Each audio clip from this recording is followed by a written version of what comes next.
place to start is to talk about my relationship with Durham. It's a city that I've slowly fallen in love with.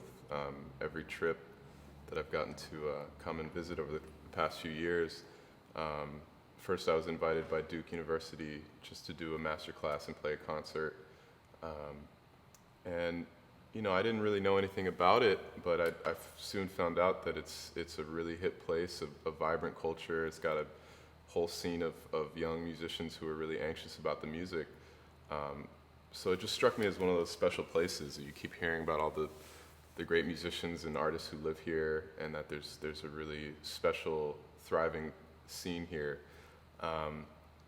And being asked to do this piece by Duke has actually shown me that there's a really rich musical legacy here as well. I got involved with the project through Duke Performances. I've had a relationship with Duke Performances and Aaron Greenwald for well over a decade from my days with the Classical Theater of Harlem. And he reached out to me saying that he had this new piece exploring the Piedmont Blues, and that he had commissioned Gerald Clayton to develop this piece, and would I be interested in coming on board to direct it. I think on the one hand, this is simply a concert, a performance, but on the other hand, it's a project that really points to a musical history and a people that's been arguably forgotten. My process has always been one of collecting and gathering and soaking in music, and then the rest kind of takes care of itself.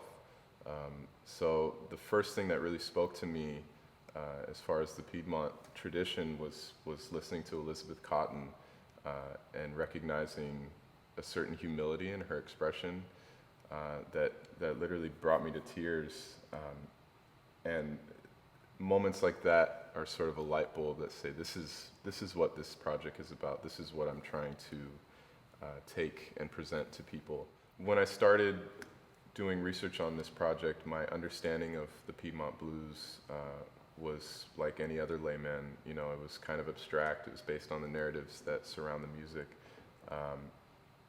And it wasn't until I met Tim Duffy at the Music Maker Foundation that I got a chance to actually meet the elders who are left over from this tradition, to hang with John D. Holman and Boo Hanks and Ironboard Sam and Aljamain Hinton, and to laugh with them, to sit with them and just to be in their presence and to see them express themselves on their instruments.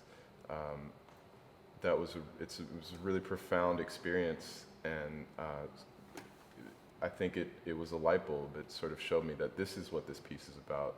These are the lives that we're paying homage to, and it wouldn't feel right to leave them out of the piece.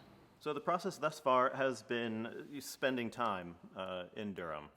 And so we have done a handful of research trips, which have included spending time with some of the elders of the tradition.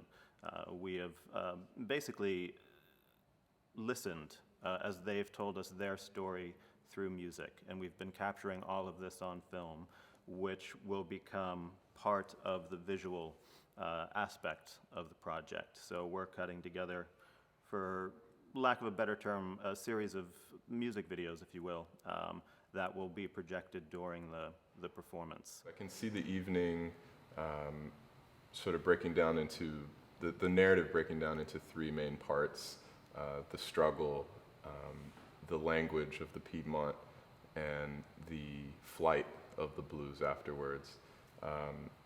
And within that, you know, if you want to say about 2 or 3 songs per section, that leaves us at about, 8 to 9 songs altogether.